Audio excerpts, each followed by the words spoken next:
في أكلات بناكلها علشان نشبع، وفي أكلات بناكلها علشان نعدل المزاج، وعلى رأس القائمة دي ييجي الحواوشي المصري الجميل، الرغيف اللي بيجمع بين قرمشة العيش البلدي المحمص وطراوة اللحمة المتبلة صح من جوه.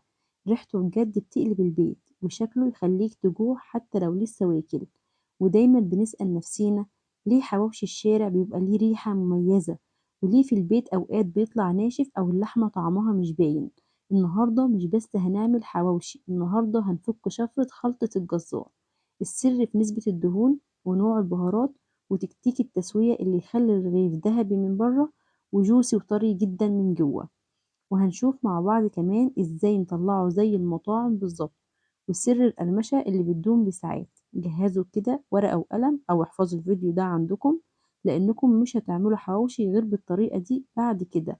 ومن غير رغي كتير، يلا بينا ندخل على المطبخ ونشوف العظمة دي اتعملت ازاي. نسمي الله ونجيب الكبة بتاعتنا، ونجيب نسبة دهون حوالي 150 جرام من الدهون.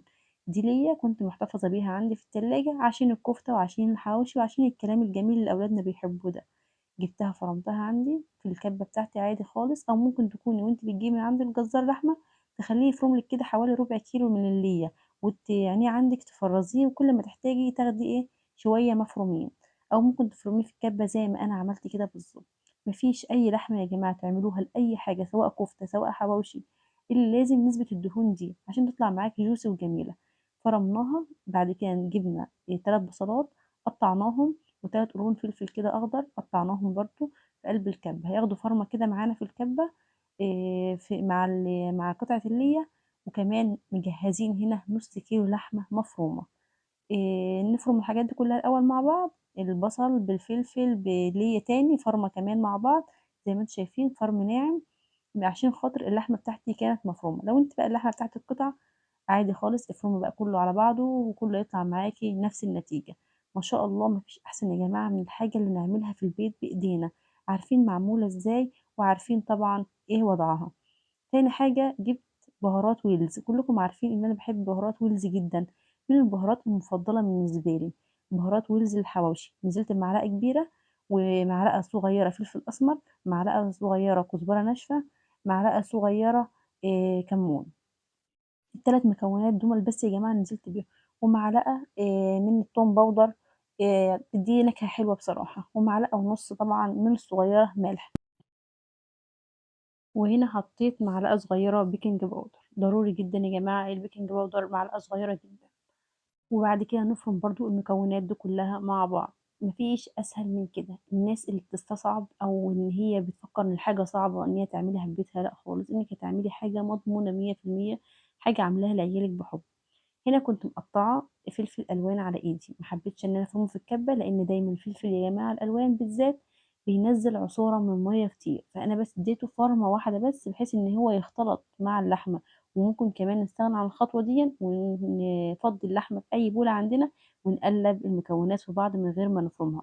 لو خدت بالكم ان انا ما استمرتش في الفرم، عشان احنا مش عايزين نفرم اصلا الفلفل الالوان مع اللحمه عشان ما تنزلش عصاره ميه كتير، فبالتالي هتخلي العيش معاكي يقطع ويخليه طري.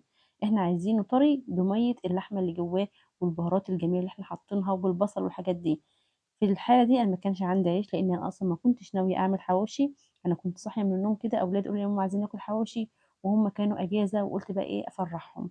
فجبت اي عيش عندك، فما تصعبهاش على نفسك. ممكن تعملي الخطوة دي كمان بعجينة، يعني انت ممكن تعملي عجينة وتحطي فيها وتسوي فيها اللحمة بالعجين وكل حاجة. لكن انا حبيت اعمله معاكم النهارده بطريقه بسيطه واقتصاديه، لان انا قلت لكم ان الطريقه دي اقتصاديه. عيش عندك عيش عادي ابيض، عندك عيش رده عادي خالص اشتغلي بيه. انا اشتغلت بالنوعين عشان اوريكم ان النتيجه في الاثنين يعني تبقى كويسه ما تبقاش وحشه. بالعكس العيش الابيض ده حسيته كده مقرمش قوي، لكن العيش اللي برده حسيته ان هو مقرمش من بره لكن برضو جوسي كده وطري من جوه. فنوصي ايدينا كده واحنا بنحط العجين واحنا بنحط اللحمه جوه الرغيف. بصراحه النص كيلو عمل لي كميه محترمه، لدرجه ان انا اكلت منه وكمان اديت يعني حبايبي كده منه. يعني ما شاء الله كان حلو، كان حلو والكميه كانت محترمه. ما كنتش متخيله ان نص كيلو يطلع معايا الكميه دي بصراحه. بعمله كل مره يعني بالعيش اللي بالعجين هعمله معاكم ان شاء الله المره الجايه بالعجين، هنعمل خلطه العجين ونعمله بيه. بناكله على طول، فباحس إن هو ما كانش بيكفّي شكل الكمية دي، لكن كده كفّت معايا كتير أوي، النُص كيلو عمل كمية محترمة، كلنا واتبسطنا وكمان ادّينا لحبايبنا.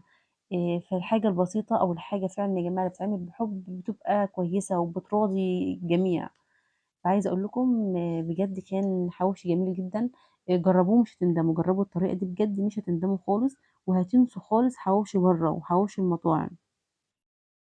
زي ما أنتم شايفين كده أنا بقيت أعبّي بقى بإيدي كده أعبّي العيش، وحاولت طبعًا قدر الإمكان إن أنا أحط اللحمة كده كويس في الرغيف من جوّه، وما اضغطش أوي لإن إحنا بنشتغل بعيش مستوي، فعشان ما يتقطعش معانا، لكن لو بنشتغل بعجين بنشتغل عادي براحتنا، بنضغط براحتنا ونكوّر العجينة براحتنا فما بيهمناش.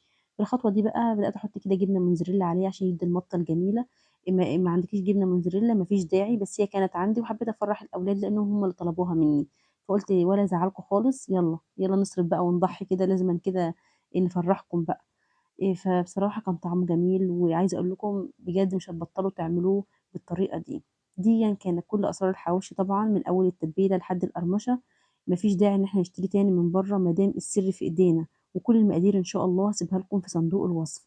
ويا ريت طبعًا أصدقائكم اللي بيحبوا الحواوشي تشيروا لهم الفيديو ده عشان يعملوه ويبطّلوا بقى شِرا حاجات من برّه إحنا مش عارفين مصدرها إيه. هنا بقى يعني التسوية جِبت صينية على البوتاجاز خالص، عايزة أسويه في الفرن عادي ما فيش مشكلة، لكن أنا كنت حابة إن هو يكون طري شوية، الفرن بينشّفه أوي، فأنا كنت حاباه يكون طري معايا شوية، فعشان كده عملته على البوتاجاز. الصينية ودهنتها زيت، وبدأت إن أنا أحط طبعًا العيش بتاعي، وعشان اللحمة بتاعتي ما كانتش مستوية قبل الشغل، فأنا كنت عاملة طبعًا قدامكم اللحمة وهي نيّة، فلازم ناخد خطوة التغطية دي عشان خاطر اللحمة تستوي معانا من جوّه ويبقى طعمها جميل.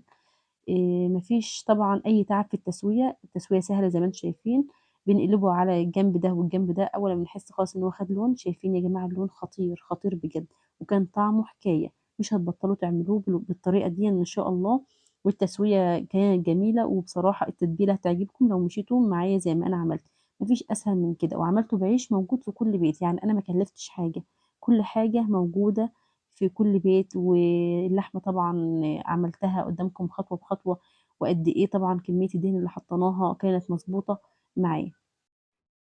بجد الريحة كانت قلب البيت، الريحة كانت جميلة جدًا، واللون خطير، بجد اللون بيتكلم عن نفسه، يعني حاجة كده تجوّعك.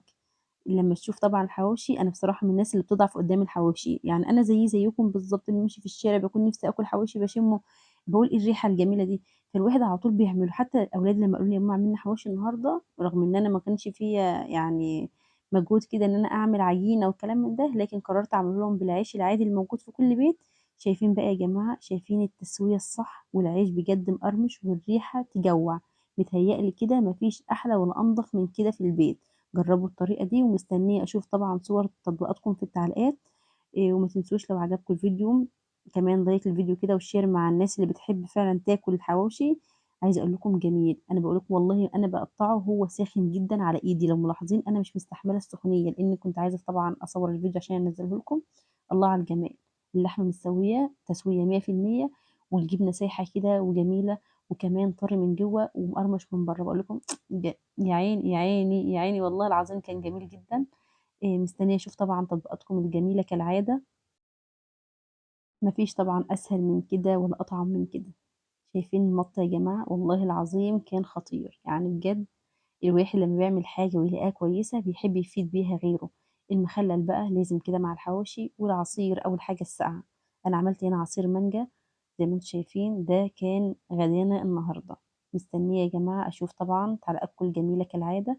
أسيبكم في حفظ الرحمن، كنت معكم آية، مع السلامة.